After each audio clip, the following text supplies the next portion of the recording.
Teman-teman, kenapa saya ingin membahas ini? Karena semakin meresahkan. Setelah saya melihat pendoktrinan-pendoktrinan seperti ini, semakin meresahkan. Orang bisa menjadi wali Allah meskipun dia orang bisa diangkat menjadi mulia karena dia sedangkan sudah jelas beberapa kali saya ulang-ulang di dalam video-video saya. Ala inna awliya Allah la khaufun alaihim wa lahum yahzanun. Alladzina amanu wa kanu yattaqun. Kata Allah Subhanahu wa taala begitu. Belum lagi saya menjabarkan kriteria-kriteria yang ada dalam al-hadis mengenai wali-wali ini. Bukan cuma perkara hal ini, teman-teman. Bahkan mereka ini menganggap wali itu diangkat oleh Allah Subhanahu wa taala akalnya, itu pun tidak ada landasannya. Tidak ada landasannya di dalam Al-Quran dan Al-Hadis. Bahwa kalau orang sudah mencapai derajat mulia, mendapatkan makom yang tinggi, akalnya diambil oleh Allah. Ya Allah. Ini kan namanya berprasangka buruk kepada Allah.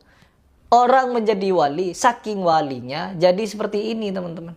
Jadi gangguan jiwa. Apakah ini bisa didiamkan? Tidak. Tidak boleh ini, teman-teman. Saya bukan mengingkari adanya wali. Semua orang ini bisa jadi wali Allah. Asalkan beriman, sebenar-benarnya iman. Dan bertakwa, sebenar-benarnya bertakwa. Tidak separuh-separuh. Kan kalau kita ini kebanyakan separuh-separuh. Mau bertakwa, separuh tidak. Benar-benar beriman, tapi masih banyak melakukan maksiat. Inilah kita, teman-teman. Ya, orang yang menjadi wali, sudah tidak seperti ini. Ya, imannya mentok, ketakwaannya mentok. Meskipun lika-liku hidupnya, banyak sekali ujian. Orang tersebut masih tetap bertakwa. Kalau kita enggak, kita separuh-separuh kadang. Kita memang beriman ya, tapi ketakwaan kita ini naik turun. Kadang naik, kadang turun, naik turun, naik turun. Kalau para wali-wali Allah, mereka ketika diuji oleh Allah, ketika hendak mau turun, mereka beristighfar dan meningkatkan lagi ketakwaannya. Begitu yang dimaksud. Kalau orang yang sudah tidak berakal, bagaimana meningkatkan ketakwaan? Bukankah jelas untuk beriman dan bertakwa, kita harus berakal. Orang tidur sebelum dia bangun. Orang gila sebelum dia waras. Itu syaratnya di dalam beragama Islam. Nah, kalau sekarang kenapa begini? Coba kalian yang ada, ini Habib nih. Habib yang kejiwaannya terganggu, teman-teman. Jadi akalnya diangkat katanya oleh Allah. Kenapa timbul keyakinan-keyakinan seperti ini? Karena semakin mereka mengagung-agungkan manusia. Manusia diagung-agungkan secara berlebihan. Akhirnya apa? Gulu. Setelah gulu apa? Mendekati pengkultusan. Dikultuskan nantinya. Ini kan berbahaya ya. Marilah kita beragama itu dengan berakal sehat, beragama sesuai dengan ilmiah, apa yang disampaikan oleh Rasulullah, minimal lah apa yang telah diajarkan oleh keempat imam mazhab. Itu tidak perlu aneh-aneh ya, nggak perlu aneh-aneh. Islam itu nggak aneh-aneh sebenarnya. Baik, tidak perlu panjang lebar, mari coba kita reaction seperti apa tingkah para santri-santri ketika bertemu wali majzub. Tuh. Jalan rangka ya Allah. Jalan rangka ya Allah, ya Allah. Doktrin apa yang diajarkan ya Allah, ya Allah.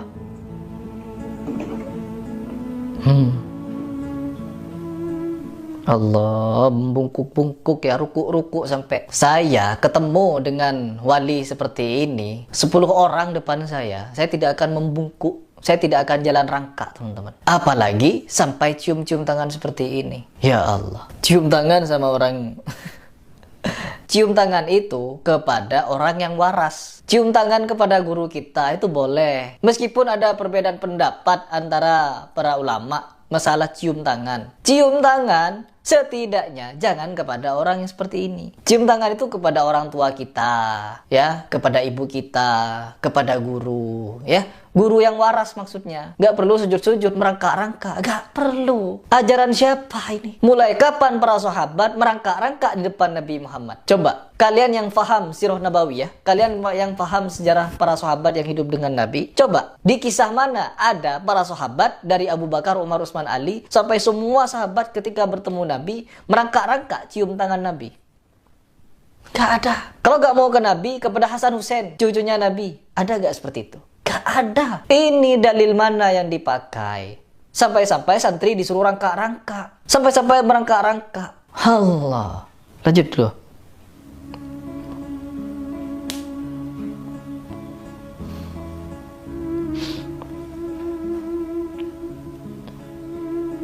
Ya Allah. Bagaimana mental mereka ini ya? Sampai sekarang ya. Kalau dari segini sudah didoktrin seperti ini mereka.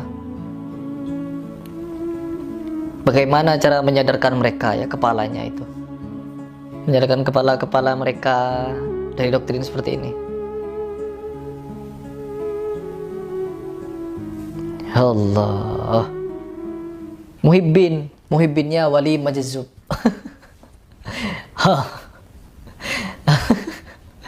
Heran saya, bener-bener heran. Kenapa sampai detik ini orang-orang masih meyakini dengan adanya wali yang akalnya seperti ini, terus Allah. Kita akan bahas duo ODGJ dari keluarga Ba'alawi yang diwalikan. Jadi selama ini kita sering melihat Ba'alawisasi ya. Ada kuburan yang diba'alawikan, ada pahlawan yang diba'alawikan, kemudian ada pejuang yang diba'alawikan, dan segala macam. Tapi kali ini kita akan membahas terkait ODGJ dari kalangan Ba'alawi yang diwalikan, saudara. ODGJ dari keluarga Ba'alawi yang diwalikan. Sehingga dari keluarga Ba'alawi ini tidak ada yang sia-sia. Yang bangsatnya harus dihormati, yang mabuknya harus dikasih beras, yang gilanya juga harus diarak-arak, dielu-elukan, dikasih duit, dicebokin, dirawat, gratis. Tinggal klaim wali aja. Klaim zuriyah Nabi, klaim ahlil bait Nabi, dan klaim wali. Jadi nggak ada yang sia-sia dari kalangan mereka. Kita wajib menghormati, saudara. Ingat, selama ini kalian ngeledek Prindavan. Prindavan itu begini-begini, Prindavan itu begitu-begitu. Gua bukan membela Prindavan. Nggak ada hubungan gua sama Prindavan. Tetapi kita lupa bahwa negara ini bekas jajahan Hindia Belanda. Jadi banyak orang-orang dari keturunan jajahan Hindia Belanda. Jadi paham-paham Prindavan itu tentu melekat di dalam sanubari, bahkan di benak masyarakat keturunan ex jajahan Prindavan Hindia Belanda. Jadi gitu. Jadi gua nggak heran hal yang seperti itu. Wali ngeklaim sendiri, orang yang waras, yang bisa baca kitab, yang bisa ngarang kitab, levelnya kiai, bukan kiai ente. Ente belajar di kandang kebo. Ya kan? Contohnya nih, Kiai Imad dibilang cucu Dajjal, cucu PKI, belajar di kandang kebo. Sementara orang gila dari keluarga mereka, wali, majdub. Wali majdub. Wali kejedot itu. Ente TJ nggak tahu apa-apa. Jangan asal ngomong. Tunggu aja nanti ente kualat. Terus ente tahu dari mana kalau si One Second sama si Abu Bakar Gresik itu wali?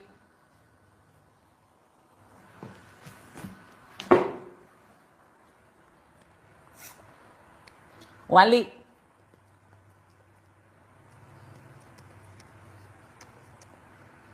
Gitu jadi wali.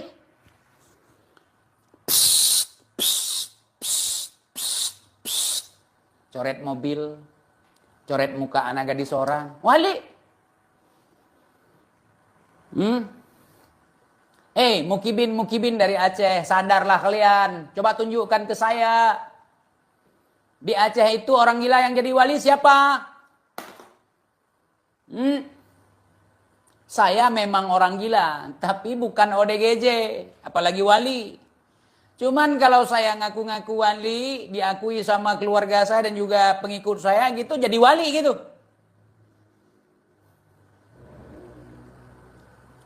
Apa yang melatar belakangi supaya sehingga si One Second sama si Abu Bakar Gresik itu jadi wali? Cuan. Cuan, saudara. Cuan. Dengan digadang-gadangkan sebagai wali, itu para mukibin, ya, yang ketinggalan otak di alam kandungan, nyebokin mereka, ngerawat mereka, ngasih duit ke mereka dengan tujuan mengharap berkah. Apa yang diharapkan dari orang gila? Orang gila itu dimandikan, dibersihkan, terus diantarkan ke rumah sakit jiwa atau telepon Pak Purnomo belajar baik. Pak Purnomo tertibkan, Pak.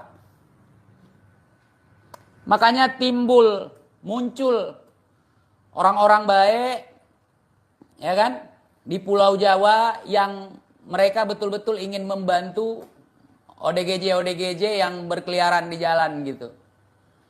Untuk direhabilitasi, untuk diberikan pakaian, dipangkas rambutnya, dan segala macam. Dan tidak hanya Ba'lawi yang gue bahas, yang lain juga banyak di Pulau Jawa. Orang gila wali, orang gila wali. Modalnya apa? Husnudzon. John. Yang gua center ini bukan cuman Ba'lawi. Tahu dari mana ente itu wali? Bisa nggak ente tunjukkan bukti kalau dia wali itu? Misalnya Gus Ja'far, ya kan? Wali dari mana? Kemudian Gus Ja'far ini agak levelnya itu ke bawah. Mungkin orang Ba'lawi nggak percaya kalau ODGJ model ini sebagai wali karena bukan Ba'lawi. Kalau Ba'lawi gila, ingat kata-katanya. Kalau gila tidak akan hilang Habibnya. Mau gila, mau cabul, mau rampok, mau judi, mau mabok, tetap Habib.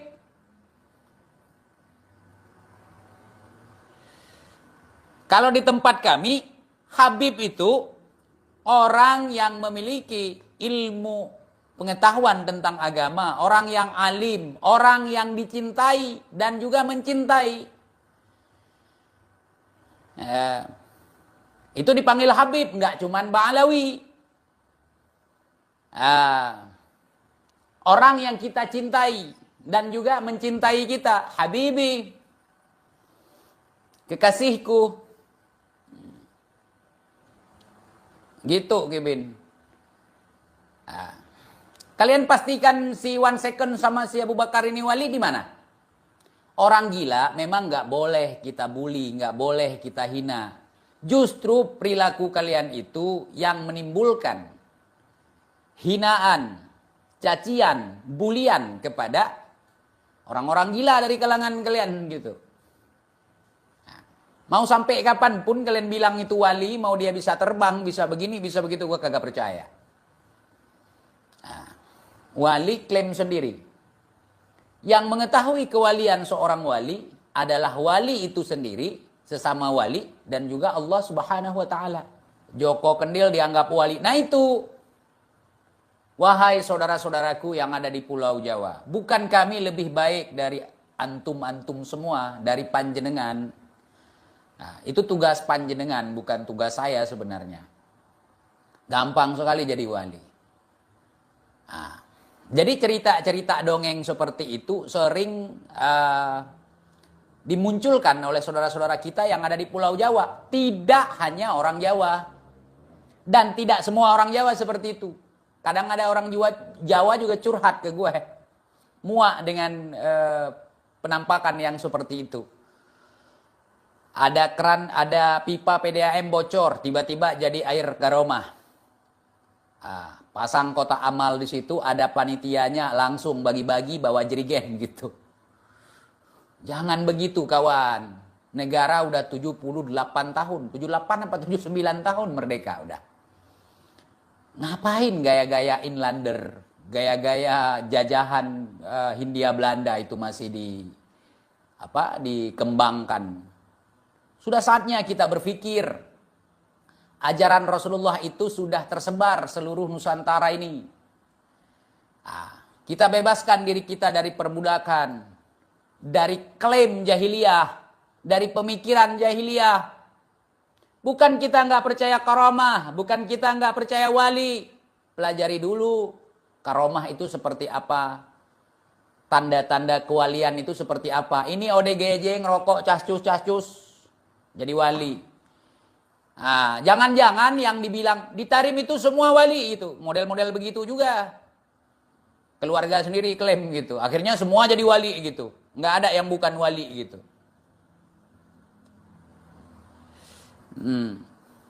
Oh TJ ente nggak sampai pemikiran ente ke situ. Kan gitu jawaban mereka. Terus kalian yang nyampe pemikirannya coba jelaskan ke gue. Yang ente yang si paling sampai pemikiran, coba jelaskan ke gue. Gimana cara kalian berpikir? Kita belajar agama itu supaya cerdas, supaya pinter, supaya bisa memahami. Bukan belajar jadi gila. Orang gila dijadikan guru, orang gila didewa-dewakan. Orang gila itu orang yang berpenyakit, penyakit mental, lemah pikiran, dibawa ke rumah sakit untuk diobati atau pengobatan alternatif yang tidak ada tipu-tipu gitu. Direhab.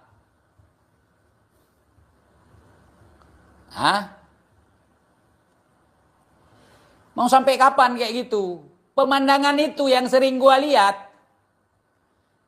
di Perindavan, terutama di kasta-kasta rendahan di bagian Perindavan.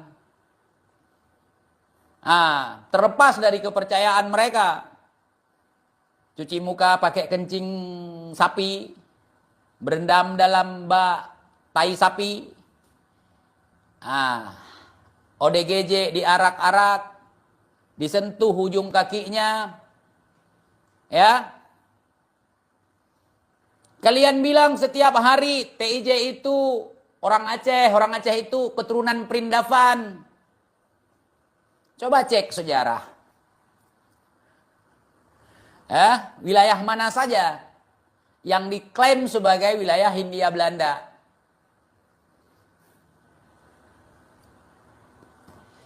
Dan di Aceh tidak ada acara seperti itu. Kalau ada, kurungkatkan langsung.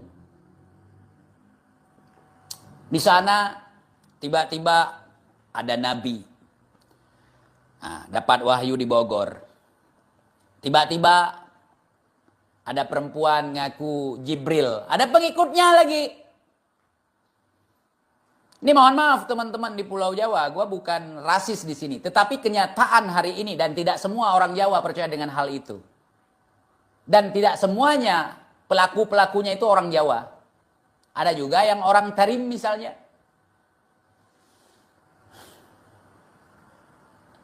Kita jangan mau dibodohi.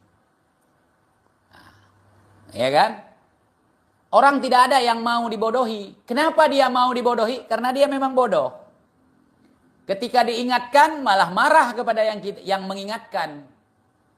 Dulu gua bahas Samsudin Jadab atau Samsudin Jadah gua manggilnya. Buat praktek-praktek penipuan ala perdukunan. Cerita-cerita goib ini itu segala macam. Gua bilang itu settingan, banyak sekali yang ngebully gua, terutama orang-orang yang menjadi pasien dia. Gua bilang kalian itu jangan mau ditipu. Udahlah, itu pembodohan. Banyak sekali. Bahkan si Arya Hombreng itu, siapa namanya? Gus Arya kalian itu. TIJ itu benci sama orang Jawa, TIJ itu iri sama orang Jawa, TIJ begini, TIJ begitu. Kalau kalian berpikir dengan logika, orang yang ada di tempat kalian menipu saudara-saudara kalian, kemudian kita ingatkan, kalau kalian sedang ditipu, apakah saya yang membenci kalian? Atau orang yang menipu kalian itu yang membenci kalian? Coba kalian pikirkan. Kalau gua nggak habis pikir pemikiran-pemikiran seperti itu. Makanya wali di mana-mana, wali di sana. Wali jadi YouTuber, wali jadi model di video-video, wali mendadak jadi artis di sana. Berbicara wali majedub, coba. Kau pelajari lagi, misalnya kalian percaya wali majedub. Coba kau pelajari, wali majedub itu seperti apa?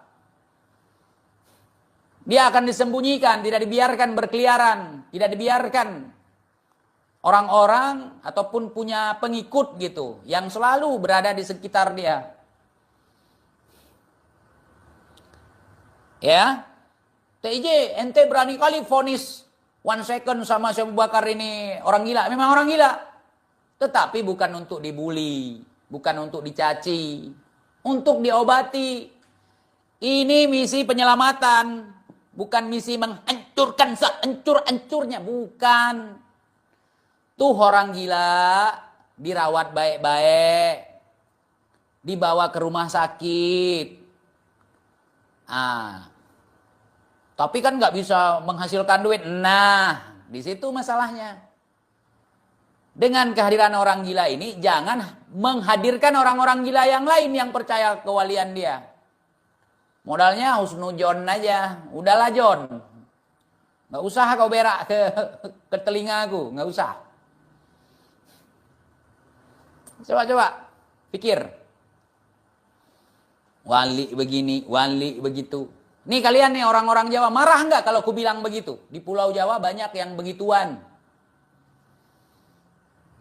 Banyak yang begituan. Makanya hari ini setelah Kiai Imad muncul, setelah tesis Kiai Imad muncul, dan kiai-kiai yang lain udah pada berani untuk berbicara secara terang-terangan.